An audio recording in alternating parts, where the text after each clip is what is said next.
Wow, naming it the exact same as the original when it's definitely a sequel and not a remake feels like a mistake to me. But what do I know? I just do voiceovers. Amber and Scott discuss I Know What You Did last summer. This movie does not pass the second time around test. Why do you say that? Well, I mean, a movie, yes, once you've watched it, once you know what's going on, but it should still pass the test of, like...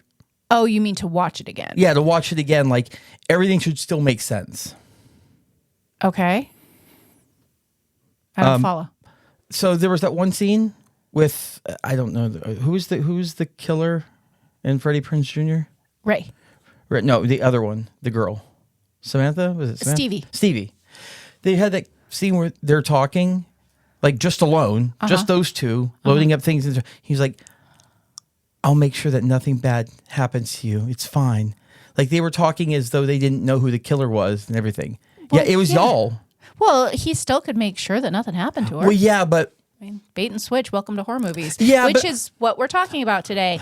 I Know What You Did Last Summer. Now, there should be a 2 here, but there's not. It's basically a 30-year-old sequel to I Know What You Did Last Summer that came out in 1997, and we have some actors and actresses coming back from that film, but it has the same title. But we take off on the same premise of somebody did something bad and someone knows about it. And then we have a high nostalgia factor with beloved characters coming back from the original film of the 90s. Okay, so I never saw like the first one just all the way through. I mean, I knew enough. I'd heard enough. But do you know what actually was the kickoff death in the first one? Okay, well, let's do a quick synopsis of this one, and that might help you. Well, no, I mean, it's not because I haven't seen the first one, but go ahead. Okay. When 5 friends inadvertently cause a deadly car crash, they cover up their involvement and make a pact to keep it a secret rather than face the consequences. A year later, their past comes back to haunt them, and they're forced to confront a horrifying truth. Someone knows what they did last summer. We really probably should have watched the original one before we watched this, just in case there was anything to carry over. I know that they did something similar. Someone died, and they covered it up and didn't come clean, and someone with a hook and a raincoat came after them. Beyond that, I don't know anything, and I'm going to go watch the first one now that we watched the second one, just as a refresher. And actually, let's not forget, there was another film in there as well. I Still Know What You Did Last Summer. So I think this must be 3 then as part of that franchise. I think so. I mean, disclaimer, I hit pause long enough to look it up. So the first one was a DUI. Like he killed his fiancée via a DUI or something like that. So the reason I'm making note of this was that... Okay, so he's drunk and killed somebody. Yes. Okay. So... those are 2 very different killings. Very, very different. Why? Someone was being negligent and impacted somebody else. On one, like, you're straight up driving drunk. You're negligible, unquestionably. On this one, for one, only one of the 5 people were actually a problem in the death. The guy who's dancing around. Everyone else is like, get your ass back here. Right, he was standing in the middle of the road, which was actually on the edge of a cliff, and I think, what did they call it? Like... Reaper's Bend. Reaper's Bend, yeah. Or something like that, Reaper's Curve or whatever. But, so this is actually my point, though. If you're driving on a street or a part that's called Reaper's Curve, you need to be driving a lot slower than what the car was that went over the edge. Because do you know how much force it takes to hit one of those guardrails and go through it? Well, a lot. It was a narrow road that was hugging this cliff with the ocean down below. And when there's someone in the road and you realize they're not moving and you have to swerve hard to get away from them. They never should have been driving fast enough that they could have gone over the cliff. Like they just... Wow, talk about victim blaming. Well, I am on this one. I actually am.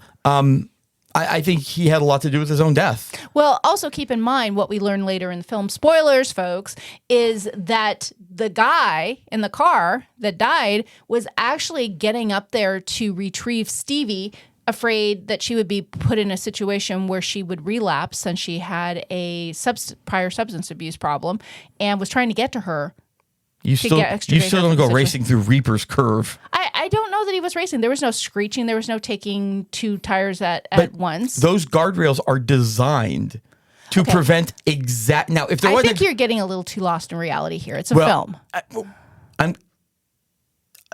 I am the IRL instead of IRL. So what would you do is you would go and talk to the city to see who contracted out creating the rails on Reaper's Curve, Reaper's Bend. I mean, if I'm any of them, I'm just going to go to the police and say what happened. I mean, I might leave out the dancing in the street part if I'm that guy, but the other four didn't do anything wrong. Yeah. And the guy dancing in the street was Teddy, and Teddy had the connection, so his dad could cover it up. Yeah, I would. Like it was an overreaction.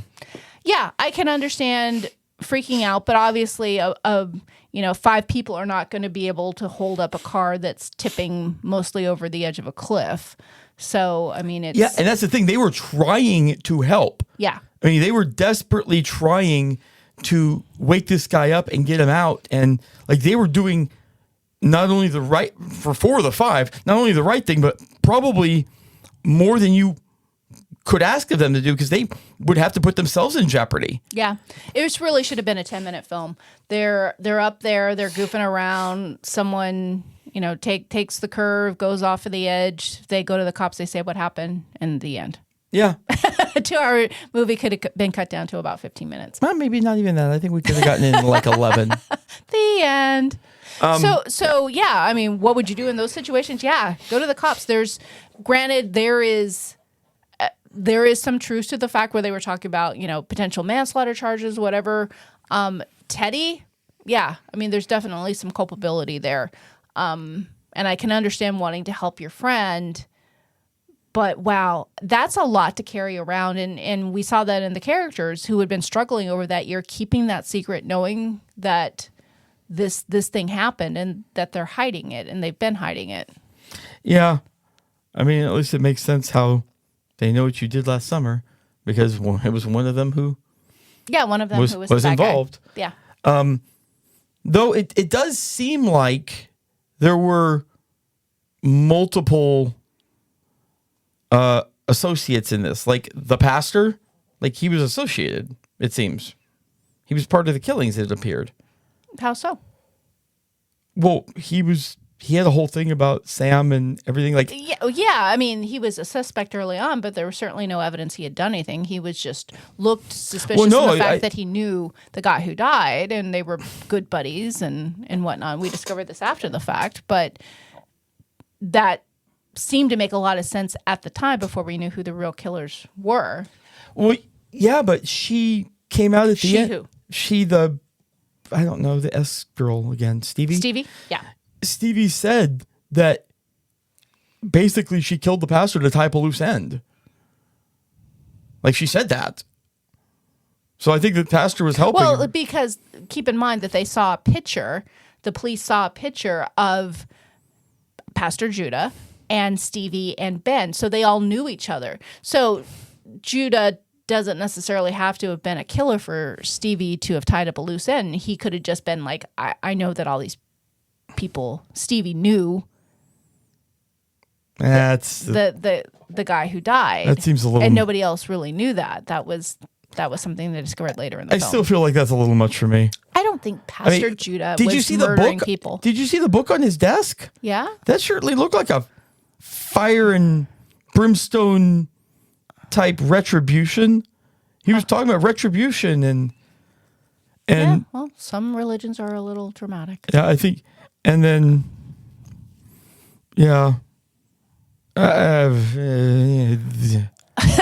Okay, so now, what would you do if you had survived some heinous massacre 30 years ago, and then someone comes knocking on your door saying, hey, we're crappy people and we did something crappy too, and now someone's trying to murder us. Will you help us? Nope.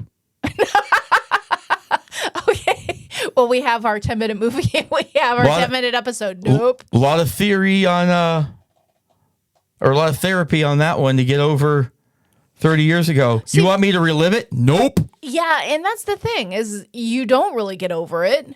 And that the character Julie James, who they went to for help, she had her whole house wired up with cameras. She still kind of heard voices, and obviously Ray, who also survived that, turned out to be the killer. So yeah, I don't know if you get over that trauma of fighting for your life, running for your life, seeing all your friends die, and going through an experience with a serial killer. I don't know if you get over that. I wouldn't.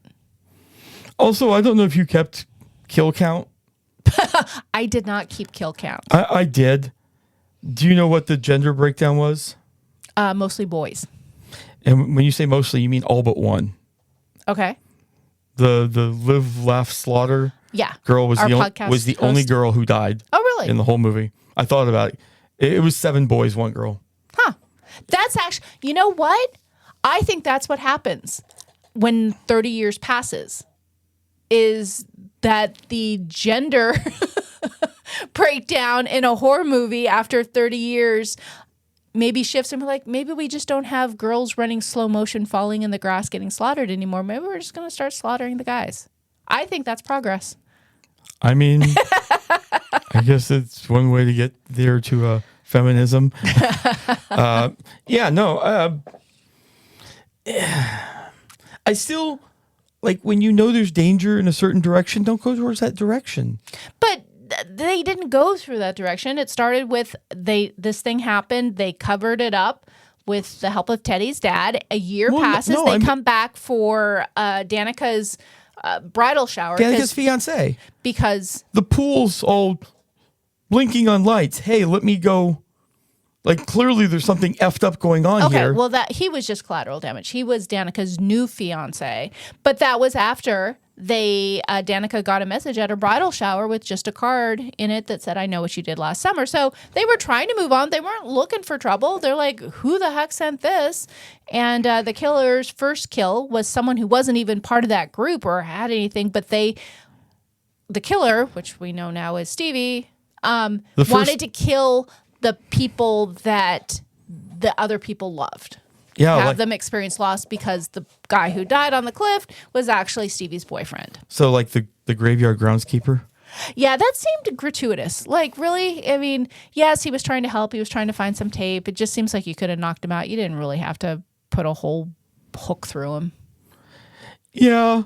I think if you're a serial killer in this instance and you're looking for revenge, just stay focused. Like, you don't need to kill the groundskeeper. You don't need to kill the fiance. Just, I'll even give you the fiance. Sure, kill the fiance because you want someone to experience loss and fear. But the groundskeeper, that just seemed unnecessary. Yeah, a little bit there. I'll give you a what would you do if... Also, the podcast host. She didn't need to kill her. She was harmless. It got somewhat brought up at the end, but if you're a killer in Seaside, North Carolina in July, I am not freaking wearing a slicker. Do you know how hot and humid it's going to be? Well, and that's what Stevie ultimately complained about. Well, yeah, but like, can you imagine what Stevie's hair would look like coming out of that thing? It's got to be like a little, like, mini sauna. I mean, it's a nice homage to the Gordon's Fisherman. Fish sticks. Remember? Yeah. Oh, the Gordon's Fisherman. Oh, yeah, no, I know. I just don't know why it's an homage to that. Like, well, because even on the first one. He wore a fishing slicker on the package. Well, yes, but he didn't murder people. Well, I don't know what he did. I don't think he murdered people. Downtime. I've keeping up with the social media feed of the Gordon's Fisherman. Yeah, I don't know. It's the Gordon's Fisherman. Maybe figure out something that's not a slicker, because that just, I mean, all rubbery, and I mean, that just feels like it would be like horrible. Like, you want your serial killer to just be bikini clad. I mean, enjoying the summer sun, catching a tan. Doesn't do much for hiding their identity, but yeah, you have a maybe. big floppy hat, kind of hides your face a little bit. That actually seems like a takeoff B movie porn version of I Know What You Did Last Summer. It's just some sort of killer in a thong and a big floppy hat. I know who you did last summer.